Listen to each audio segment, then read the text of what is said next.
Haleluya kanisa. Bwana asifiwe. Yuko wapi mwanamke amchapia Bwana Mungu makofi ya juu? Haleluya. Haleluya tena. Alafu na tena. Haleluya. Amina. Leo ni siku yetu ya kilele cha mwanamke. Sio mwanamke tu, mwanamke mwenye nguvu. Haleluya.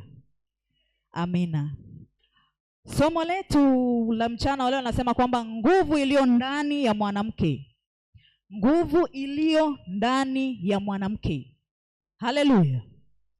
Tutaangalia kitabu cha Mathayo 13 mstari wa 3 hadi wa 8.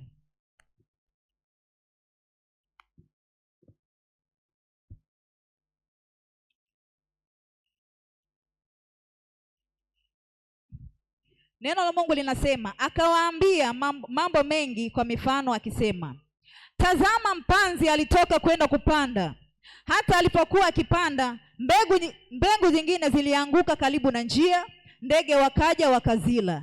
Nyingine zikaanguka penye miamba pasipokuwa na udongo mwingi, mara zikaota kwa udongo kukosa kina, na jua lilipozuka ziliungua, na kwa kuwa hazina mizizi zikanyauka.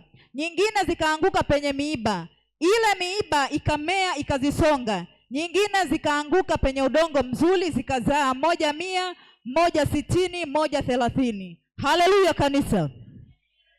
Amina. Neno la Mungu linasema habari za mpanzi. Mpanzi wa leo ni huyu mwanamke. Haleluya. Mpanzi wa leo anafananishwa na mwanamke. Mwanamke siku zote ni mpanzi. Iko mbegu ambayo Mungu ameiweka ndani ya mwanamke. Ndio maana kwenye Mwanzo anazungumzia habari za Adamu. Anasema kwamba sio vema awe peke yake, lazima apate msaidizi. Kwamba Mungu anapokwenda kumuumba Hawa, anaweka mbegu ili ikapandwe ndani ya nani? Ya Adamu. Bwana asifiwe. Haleluya mwanamke.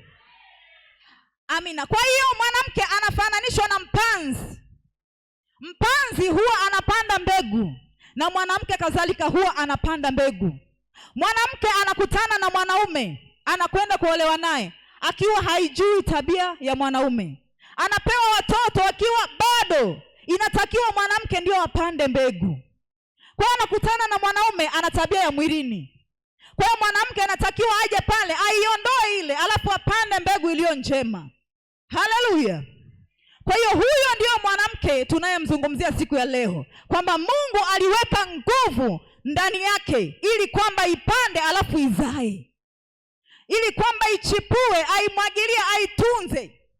Na kuna maumivu katika kupanda, hakuna amani. Ndio maana andiko linasema kwamba apandaye kwa machozi, kwamba kumbe kwenye kupanda kuna machozi, kumbe kwenye kupanda kuna kilio. Hautapitia raha, hautapitia amani, lazima utalia. Ndipo mwanamke anastahili kuvumilia yale yote. Yaani anavumilia akitarajia kwamba kesho itamea, kesho kutwa itakuwa, alafu itachipua, alafu itazaa matunda. Haleluya. Huyo ndiyo mwanamke aliyeumbwa na Mungu. Kwa hiyo katika kupanda kuna maumivu, kuna hali. Tukaangalia kitabu kile cha Isaya. Anasema kwamba Isaya 4 mstari wa 6.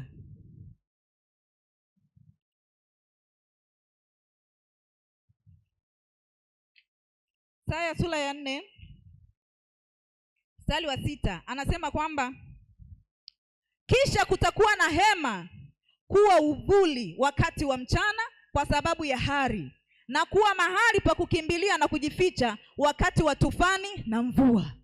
Kwa hiyo kumbe Mungu anatupa amani, au anatupa kwamba moyo, kwamba katika hizo hari tutakazopitia kwenye kupanda, Mungu anasema kwamba atatupa kivuli, atatupa sehemu ya kukimbilia, sehemu ya kujificha.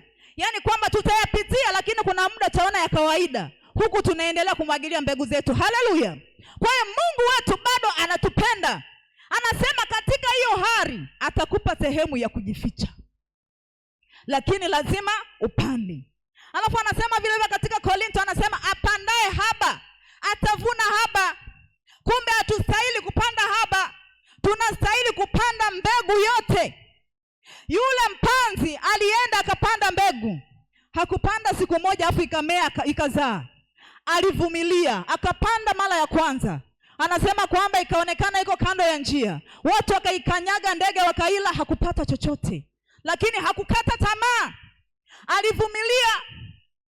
Hakuacha kusema kwamba nilipanda lakini sijapata. Ila akasema kwamba nitaenda kupanda tena. Biblia anasema kwamba akaenda akapanda tena. Ikaonekana akapanda katika miiba. Kwa alipopanda katika miiba hakupata chochote. Lakini huyo mpanzi anasema akapanda na tena. Kapanda tena, ikaonekana iko kwenye mwamba. Bado hakupata, hakuchoka, akapanda tena. Kwa hiyo hata sisi wanawake tusichoke. Usiseme kwamba jana nilipita, leo ninapita tena. Kila siku niombe tu, nimechoka.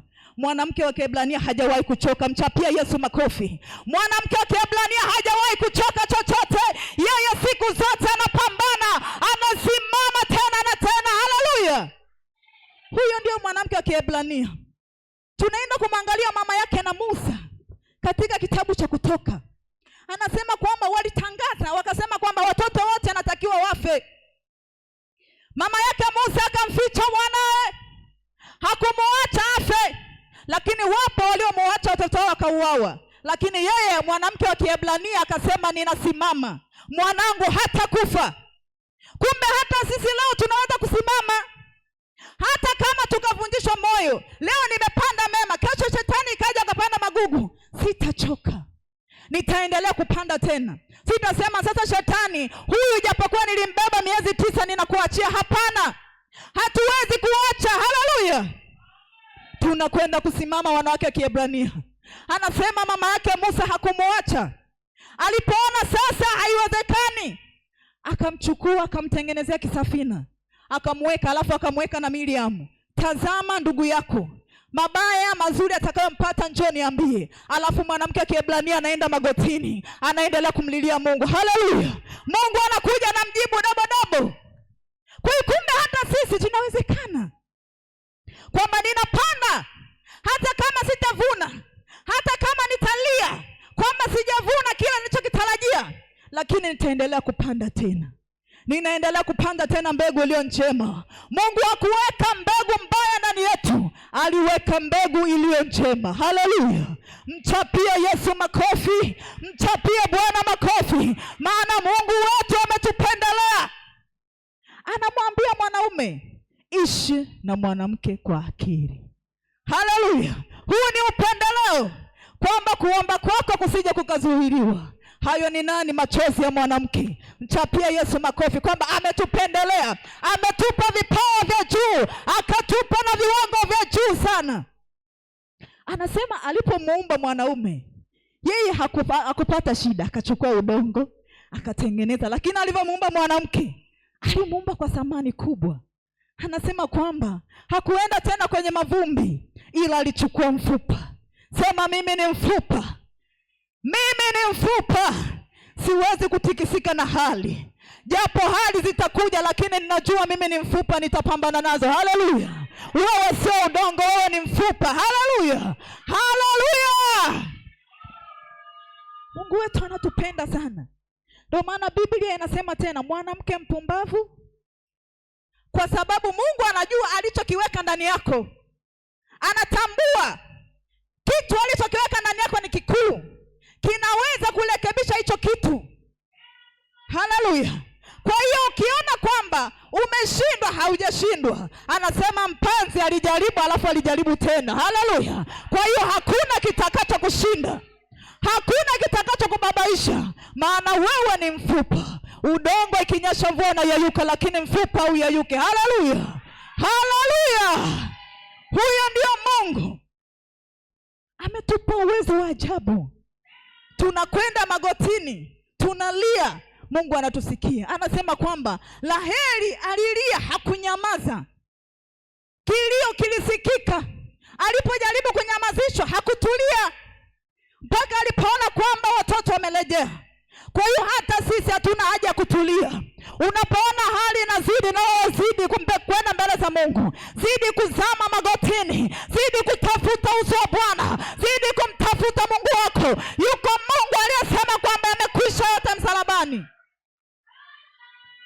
alisema imekwisha. Alitangaza Kalvari akasema imekwisha. Anamuuliza Martha, unahangaika na nini? Mwenzako mbona amechagua fungu lililo jema? Kwa hiyo kuna muda tunahangaika kusahau Mungu wetu kwamba anaweza yote. Tunahangaika kwa utumishi mgumu, lakini kumbe Mungu ametupa urahisi. Tukiwa kwake hakuna linalomshinda yeye. Hakuna ndoa itakayovunjika, hakuna watoto watakaopotea, maana amesema kwamba watakuwa taifa kubwa. Haleluya! Huyo ndio Mungu. Anasema kwamba panda, wewe endelea kupanda. Lia mbele za Mungu, panda. Lia mbele za Mungu, endelea kupanda, ila ipo siku utavuna kwa wakati wako. Bwana Yesu asifiwe. Tunaangalia tena katika kile kitabu cha Samueli wa kwanza, sura ya kwanza.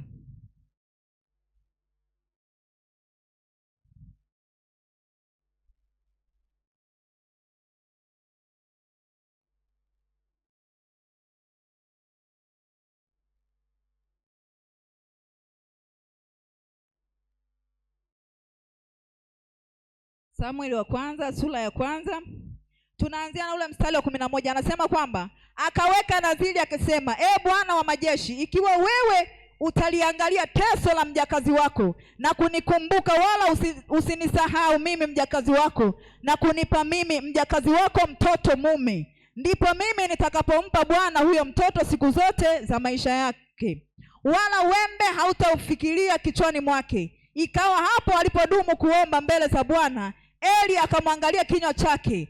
Basi Hana alikuwa akinena moyoni mwake, midomo yake tu ilionekana kama anena, sauti yake sisikiwe. Kwa hiyo huyo Eli alimdhania kuwa amelewa. Ndipo Eli akamwambia, je, utakuwa mlevi hata lini? Achilia mbali divai yako. Hana akajibu akasema, hasha bwana wangu, mimi ni mwanamke mwenye roho ya huzuni. Mimi sikunywa divai wala kileo, ila nimemimina roho yangu mbele za Bwana. Haleluya! Huyu ni mwanamke Hana. Alikaa hali ya mateso, akivumilia, akihangaika, lakini baadaye alipojua kwamba Mungu wake anaweza, hakulia tena mbele za mwanadamu. Yeye alikwenda magotini, mbele kwa mbele, akasema, ninataka nikutane na huyu Mungu. Kwa hiyo alilia mbele za Mungu, akaomba, akalia.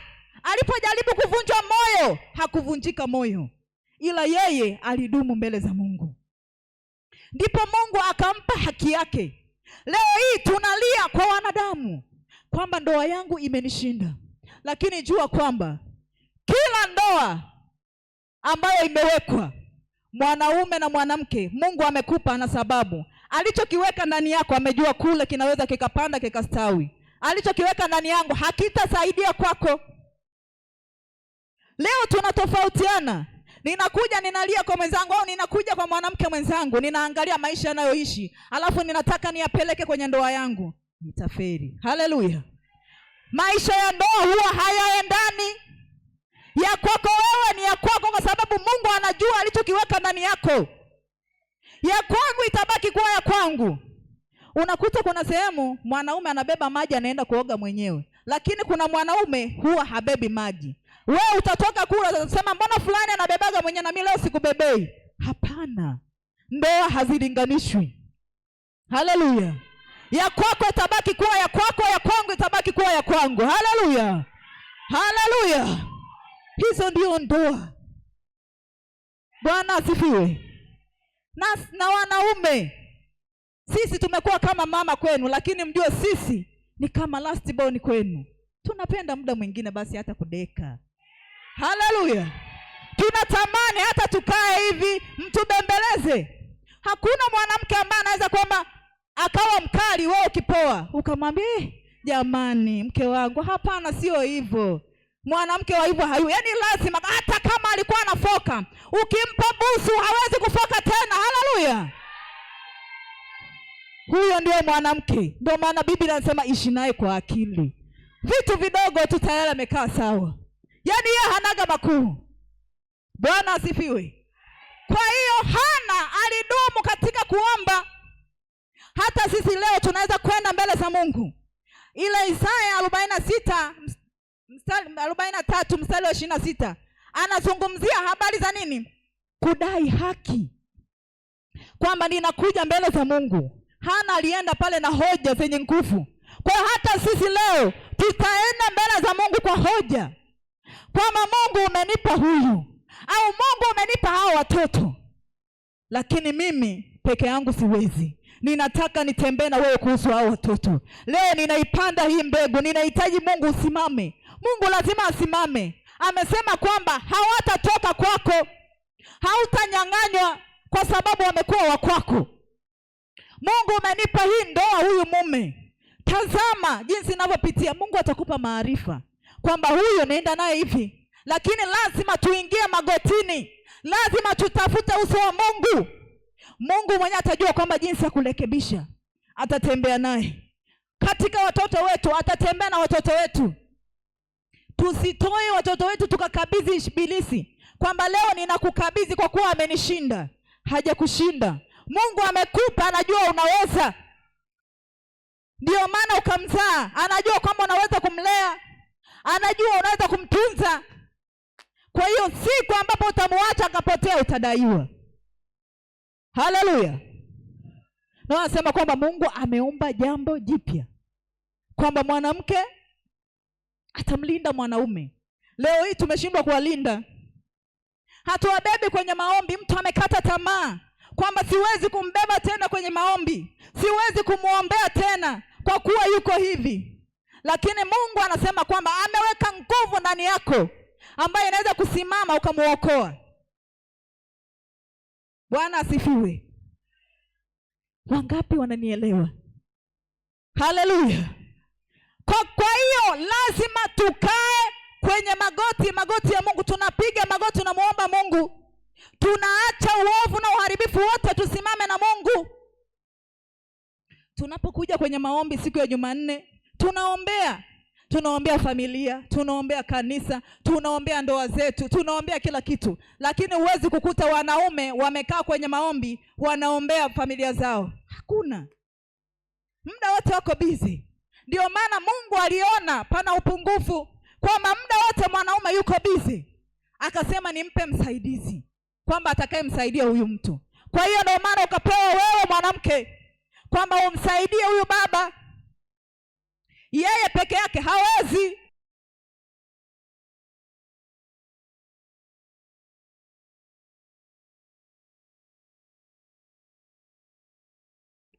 Na nguvu. Haleluya. Haleluya.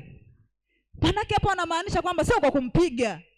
Ndoa sio uwanja wa mapigano. Anasema kwamba ishi naye tu kwa akili vizuri, kama alivyokuwa Isaka akacheza na mke wake, wakacheza kwa amani, kwamba mtu akitazama anaona kabisa hawa ni watu wanaopendana, wenye upendo.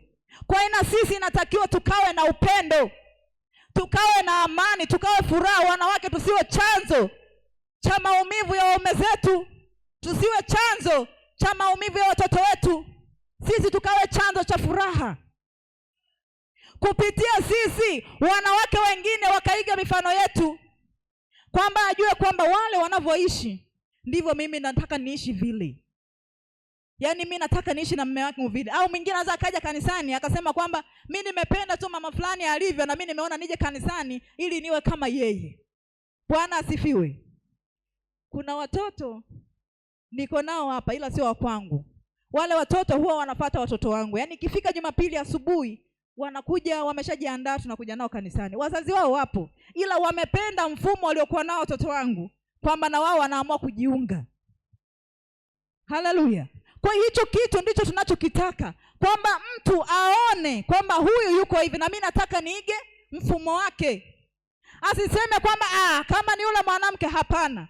Maana jana kasutwa kule, leo amesutwa huku, alafu anasema ameokoka. Tusiharibu wokovu wanawake. Tulitangaze jina la Bwana. Anasema wanawake watangazao habari njema ni tukawa jeshi kubwa kweli kweli. Tukawa jeshi la kuhubiri injili ya Bwana. Wanawake walisimama. Anasema kina Miriam walisimama na matari wakimsifu Mungu kwa matendo makuu. Kwa hiyo hata sisi tukivumilia katika hizi hali tunaweza tukamsifu Bwana.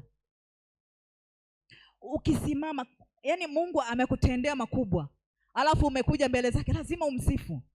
Ila sasa hujasimama na Mungu, na Mungu kanyamaza. Anatamani akusaidia, lakini sasa anakusaidiaje? Wewe mwenyewe hujamwamini. Kwa hiyo Mungu anataka tumwamini, alafu tumfuate yeye. Kuna kitabu kinazungumzia habari, anasema kwamba wako wapi wanawake ambao wanaweza kutuombeza kwa wao wakalia, alafu wakatufanya sisi wanaume na sisi tukalia. Yaani kumbe mwanaume hawezi tu kuhangaika, ila akiona mtu analia anaweza akashawishika na yeye kulia. Kwamba hata kwenye ndoa mwanaume akikuona umesimama unaomba, na yeye atatamani, utamwona anakuja mbele, anajiunga taratibu. Lakini ukinyamaza, na yeye wala hana muda, na wala siku moja humsikia kahangaika na hizo habari. Ila wewe ukisimama, na yeye anasimama. Leo tunamwona baba yetu yuko mbele. Sio kwamba yeye tu amekuja, lakini yuko mwanamke ambaye ni mama yetu, alisimama, alipambana. Mpaka leo tunaona matunda, kwamba alipanda kwa machozi, alilia, alihangaika, lakini leo tunaona matunda, na sisi ndio matunda yenyewe. Haleluya, Bwana asifiwe. Kwa hiyo ni nguvu ya mwanamke. Kwa hata sisi tunaweza, tumebeba watumishi, sio waume tu, hata watoto. Tumebeba waimbaji, wainjilisti. Tusiposimama kuomba, tunawapoteza. Dunia leo imeharibika, kila kona wanatafuta watoto.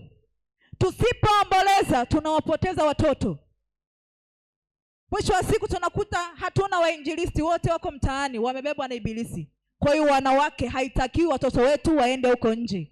Tunatakiwa sisi watoto wetu wawe kielelezo. Tunatakiwa watoto wetu wawe ni chambo kuwavuta na watu wengine. Bwana asifiwe.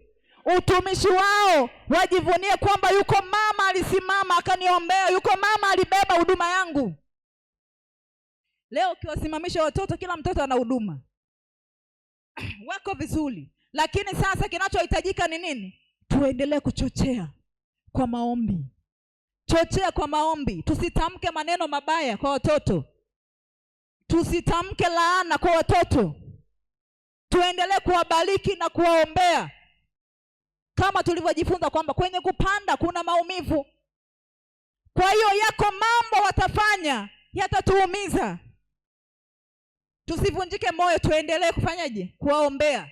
Tuendelee kuwabeba kwenye maombi. Lia usiku na mchana. Unajua kuna muda unaweza ukapita, yaani unapitia hali, hata mtu akakuuliza kwamba kuna nini, kuongea unashindwa, unabaki unamwangalia basi. Lakini yuko Mungu ambaye yeye huwa anasoma hata mawazo, kwamba mwanangu ana shida fulani, anaendelea kukutendea. Amka usiku wa manane, omba, tafuta uso wa Mungu. Lia kwamba hiki kimetoka wapi? Mungu, hiki sikihitaji. Mungu atatenda tena zaidi ya kutenda. Bwana asifiwe. Haleluya. Anasema mama yake Yesu alimbeba Yesu.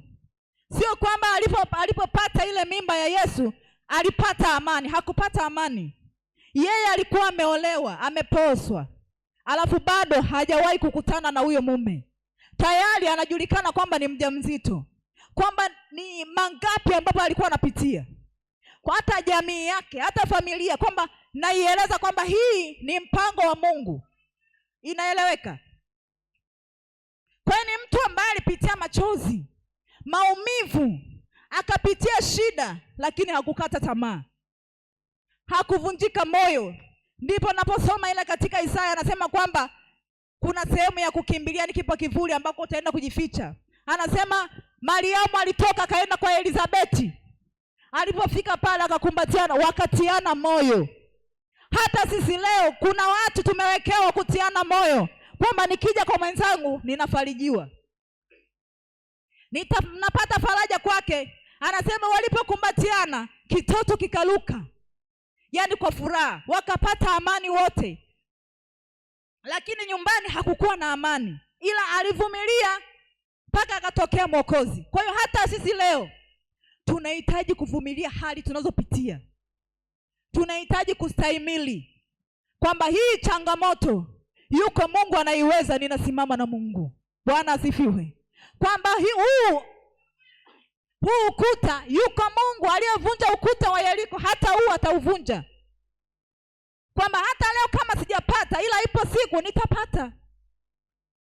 Tusivunjike moyo kwamba nimekaa siku 2 nikavunjika moyo, kwamba nimefunga, nimeomba lakini sijapata. Anasema kwamba kina Petro walienda wakavua wakakosa, lakini hawakuvunjika moyo. Waliendelea kusimama na neno. Walipolisikia neno wakasema, kwa neno lako tunafanya. Kwa hata sisi leo tumelisikia neno kwamba kwa hili neno tunakwenda kuanza upya. Hata pale tuliposema kwamba haiwezekani, leo tukiri kwamba yote yanawezekana. Haleluya. Haleluya kanisa. Kwamba yote yanawezekana. Ilishindikana jana, lakini leo ninaanza upya. Kwamba sitachoka wala sitavunjika moyo. Ninatembea na Bwana. Haleluya. Haleluya kanisa. Tumechoka. Haleluya. Mchapie Yesu makofi ya juu. Haleluya, haleluya, haleluya. Wewe ni mwanamke wa Kiebrania. Haleluya. Waebrania wanasema kwamba walikuwa wanasukuma watoto pasipo mkunga. Kwamba mkunga akija anakuta tayari walishazaa muda mrefu. Nini? Walikuwa na nguvu ambayo Mungu ameiweka ndani yao. Kadhalika hata sisi tuna nguvu ndani yetu. Tunaweza kuzaa matunda yaliyo bora. Tunaweza tukazaa matunda katika nyakati na hali zote. Mungu yuko upande wetu.